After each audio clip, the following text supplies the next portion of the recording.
Olá, garotinhos e garotinhas! Muito bem-vindo para mais uma leitura da Bíblia. E hoje estaremos lendo os livros de Gênesis, Mateus, agora Neemias, capítulo 1 de Neemias e Atos. Com exceção do livro de Neemias, os demais estaremos lendo o capítulo 11 de cada um destes. Então, abramos nossas Bíblias no capítulo 11 de Gênesis. E dessa vez eu não deixei marcado. Capítulo 11 de Gênesis, para que venhamos a ler. E antes de começarmos, vamos orar. Pai amado, Deus maravilhoso, muito obrigada, Santo Deus, pela tua palavra. Obrigado por mais esse dia, pela graça de podermos acordar, pela nossa família e tudo quanto possuímos que o Senhor tem nos abençoado. Te agradecemos pela tua presença. Que fala conosco, ó Deus, nos ensina por meio do teu santo evangelho. É assim que nós te oramos e te agradecemos, em nome de Jesus. Amém. Vamos lá? Capítulo 11 de Gênesis. E diz o seguinte: Em toda a terra havia apenas uma língua e uma só maneira de falar. Os homens partiram do Oriente, encontraram uma planície na terra de Siná e habitaram ali. E disseram uns aos outros: Venham, vamos fazer tijolos e queimá-los bem.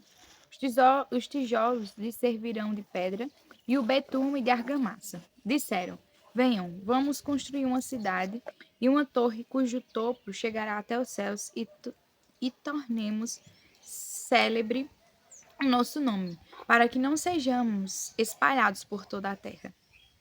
Então o Senhor desceu para ver a cidade e a torre que os dos homens estavam construindo. E o Senhor disse: Eis que o povo é um, e todos têm a mesma língua. Isto é apenas o começo. Agora não haverá restrição para tudo o que planejam fazer. Venham, vamos descer e confundir a língua que eles falam, para que um não entenda o que o outro está dizendo. Assim o Senhor os dispersou dali para a superfície da terra. E pararam de edificar a cidade.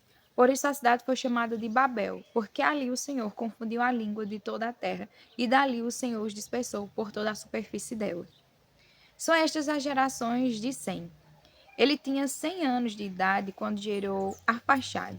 2 anos depois do dilúvio e depois que gerou Arfaxade, Sem viveu 500 anos e gerou filhos e filhas. Arfaxade viveu 35 anos e gerou Salá. E depois que gerou Salá, Arfaxade viveu 403 anos e gerou filhos e filhas. Salá viveu 30 anos e gerou Herber. E depois que gerou Herber, Salá viveu 403 anos e gerou filhos e filhas. Herber viveu 34 anos e gerou Peleg. E depois que gerou Peleg, Herber viveu 430 anos e gerou filhos e filhas. Peleg viveu 30 anos e gerou Reu. E depois que gerou Reu, Peleg viveu 209 anos e gerou filhos e filhas. Reu viveu 32 anos e gerou Serug. E depois que gerou Serug, Reu viveu 207 anos e gerou filhos e filhas. Serug viveu 30 anos e gerou Naor. E depois que gerou Naor, Serug viveu 200 anos e gerou filhos e filhas. Naor viveu 29 anos e gerou Tera. E depois que gerou Tera, Naor viveu 119 anos e gerou filhos e filhas. Tera viveu 70 anos e gerou Abrão, Naor e Arã. São estas as gerações de Tera. Tera gerou Abrão, Naor e Arã gerou Ló. Arã morreu na terra do seu nascimento, em Ur dos Caldeus, e estando Tera, seu pai, ainda vivo. Abrão e Naor tomaram para si mulheres. A mulher de Abrão se chamava Sarai, e a mulher de Naor era Milca, filha de Arã, que foi pai de Milca e de Iscar. Sarai era estéril, não tinha filhos.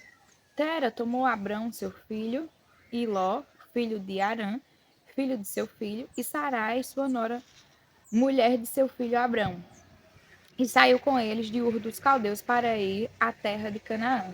Foram até Arã, onde ficaram. E havendo Tera vivido 205 anos ao todo, morreu em Arã. Agora, capítulo 10 do livro de Mateus. Perdão, capítulo 11 do livro de Mateus. Quando Jesus acabou de dar estas instruções aos 12 discípulos, saiu dali para ir ensinar e pregar nas cidades. Quando João, no cárcere, ouviu falar das obras de Cristo, mandou que seus discípulos fossem perguntar: Você é aquele que estava para vir ou devemos esperar outro? Então Jesus lhe respondeu: Voltem e anunciem a João o que estão ouvindo e vendo. Os cegos veem, os coxos andam, os leprosos são purificados, os surdos ouvem, os mortos são ressuscitados, e aos pobres está sendo pregado o evangelho. E bem-aventurado é aquele que não achar em mim motivo de tropeço. Quando os discípulos de João foram embora, Jesus começou a dizer ao povo a respeito de João: O que vocês foram ver no deserto? Um caniço agitado pelo vento? O que vocês foram ver? Um homem vestido de roupas finas? Os que vestem roupas finas moram nos palácios reais. Sim. O que foram ver? Um profeta? Sim. Eu lhes digo, e muito mais que um profeta. Este é aquele de quem está escrito: Eis que eu envio adiante de você o meu mensageiro, que preparará o caminho diante de você. Em verdade lhes digo, entre os nascidos de mulher não apareceu ninguém maior do que João Batista, mas o menor no reino dos céus é maior do que ele. Desde os dias de João Batista até agora, o reino dos céus sofre violência, e os que usam de força se apoderam dele. Porque todos os profetas e a lei profetizaram até João. E se vocês o querem reconhecer, ele mesmo é Elias, que estava para vir. Quem tem ouvidos para ouvir, ouça. Mas a que compararei esta geração? É semelhante a meninos que, sentados nas praças, gritam aos companheiros: Nós tocamos flautas, mas vocês não dançaram. Entoamos lamentos, mas vocês não prantearam. Pois veio João, que não comia nem bebia, e as pessoas diziam: Ele tem demônio.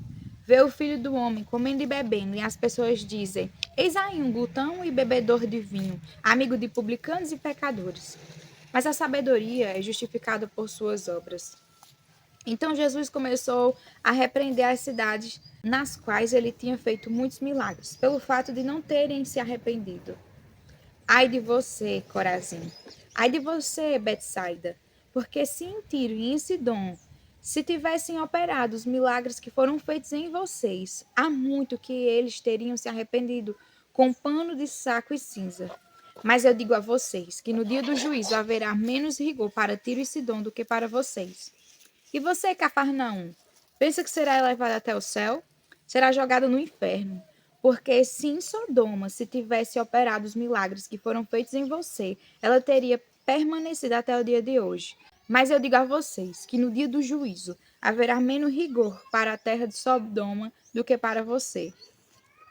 Por aquele tempo, Jesus exclamou: Graças te dou, ó Pai, Senhor do céu e da terra, porque escondeste tais coisas dos sábios e instruídos e as revelaste aos pequeninos. Sim, meu Pai, porque assim foi do teu agrado. Tudo me foi entregue por meu Pai. Ninguém conhece o Filho a não ser o Pai, e ninguém conhece o Pai a não ser o Filho, e aquele a quem o Filho quiser revelar. Venham a mim todos vocês que estão cansados e sobrecarregados, e eu os aliviarei.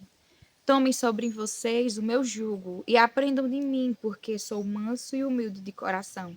E vocês acharão descanso para a sua alma, porque o meu jugo é suave e o meu fardo é leve. Capítulo 1 do livro de Neemias.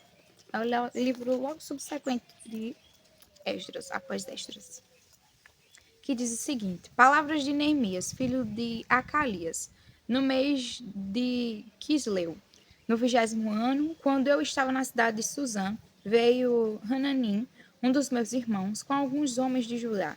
Então lhes perguntei a respeito dos judeus que escaparam e que sobreviveram ao exílio e a respeito de Jerusalém. E eles me responderam: os restantes, os que sobreviveram ao exílio e se encontram lá na província, estão em grande miséria e humilhação. As muralhas de Jerusalém continuam em ruínas e os seus portões foram destruídos pelo fogo. Quando ouvi estas palavras, eu me sentei, chorei e lamentei por alguns dias. Fiquei jejuando e orando diante do Deus dos céus. Eu disse: Ah, Senhor Deus dos céus, Deus grande e temível, que guardas a aliança e a misericórdia para com aqueles que te amam e guardam os teus mandamentos. Estejam atentos os teus ouvidos e os teus olhos abertos, para que atendas à oração do teu servo, que hoje faço diante de ti, dia e noite, pelos filhos de Israel, teus servos.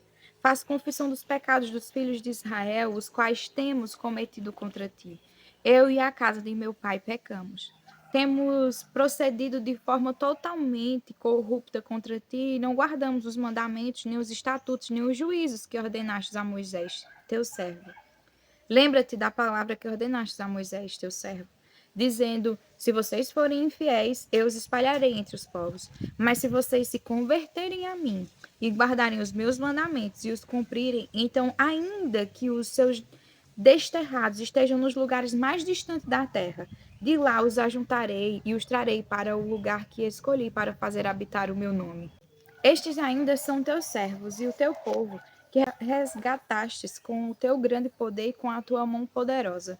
Ah, Senhor, estejam atentos os teus ouvidos e a oração do teu servo e a oração dos teus servos que se agradam de temer o teu nome. Faze com que o teu servo seja bem-sucedido hoje e encontre misericórdia diante desse homem. Nesse tempo, eu era copeiro do rei.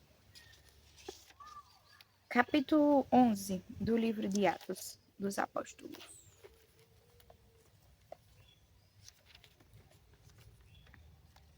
Chegou ao conhecimento dos apóstolos e dos irmãos que estavam na Judéia que também os gentios haviam recebido a palavra de Deus. Quando Pedro voltou para Jerusalém, os que eram da circuncisão começaram a questioná-lo, dizendo: você entrou na casa de homens incircuncisos e comeu com eles. Então Pedro passou a fazer-lhes uma exposição por ordem, dizendo: eu estava na cidade de Jope, orando, e num êxtase tive uma visão em que observei descer um objeto como se fosse um grande lençol, baixado do céu pelas quatro pontas e vindo até perto de mim. E olhando atentamente para dentro daquilo, vi quadrúpedes da terra, feras, répteis, aves do céu. Ouvi também uma voz que me dizia: levante-se, Pedro, mate e coma. Ao que eu respondi: de modo nenhum, Senhor, porque em minha boca nunca entrou nada que fosse impuro ou imundo. Pela segunda vez a voz do céu falou: não considere impuro aquilo que Deus purificou. Isso se repetiu 3 vezes, e de novo tudo foi recolhido para o céu. E eis que na mesma hora pararam diante da casa em que estávamos 3 homens enviados de Cesareia para se encontrar comigo. Então o Espírito me disse que eu fosse com eles, sem hesitar. Foram comigo também estes 6 irmãos e entramos na casa daquele homem. E ele nos contou como tinha visto na casa dele um anjo em pé e lhes disse: envie alguém a Jope e mande chamar Simão, que também é chamado de Pedro, o qual lhe dirá palavras mediante as quais você e toda a sua casa serão salvos. Quando comecei a falar, o Espírito Santo caiu sobre eles, como também sobre nós no princípio. Então me lembrei da palavra do Senhor quando disse: João, na verdade, batizou com água, mas vocês serão batizados com o Espírito Santo. Pois se Deus deu a eles o mesmo dom que tinha dado a nós quando cremos no Senhor Jesus, quem era eu para que pudesse resistir a Deus? Quando os demais ouviram isso, acalmaram-se e glorificaram a Deus, dizendo: então também aos gentios Deus concedeu o arrependimento para a vida. Os que foram dispersos a partir da perseguição que começou com a morte de Estevão, se espalharam até Fenícia, Chipre e Antioquia, não anunciando a palavra a ninguém que não fosse judeu. Alguns deles, porém, que eram de Chipre e de Cirene, e que foram até Antioquia, falaram também aos gregos, anunciando o evangelho do Senhor Jesus. A mão do Senhor estava com eles, e muitos crentes se converteram ao Senhor. A notícia a respeito deles chegou aos ouvidos da igreja que estavam em Jerusalém, e enviaram Barnabé até Antioquia. Quando ele chegou e viu a graça de Deus, ficou muito alegre e exortava todos a que com firmeza de coração permanecessem no Senhor, porque era um homem bom, cheio do Espírito Santo e de fé, e muita gente se uniu ao Senhor. Depois Barnabé foi a Tarso, à procura de Saulo, e quando o encontrou, levou-o para Antioquia, e durante um ano inteiro se reuniram naquela igreja e ensinaram numerosa multidão. Em Antioquia, os discípulos foram, pela primeira vez, chamados de cristãos.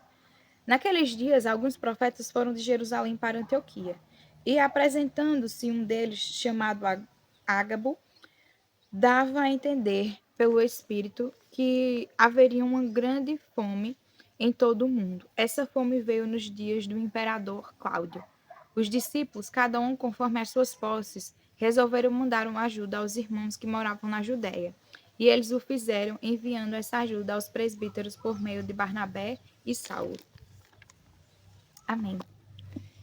Até amanhã para mais uma leitura da Palavra do Senhor. E se você se sentir à vontade, curte esse vídeo, compartilhe com outras pessoas, para que elas também tenham a oportunidade de ler a Bíblia, assim como nós, ao longo de todo esse ano, todo esse projeto de leitura da Bíblia.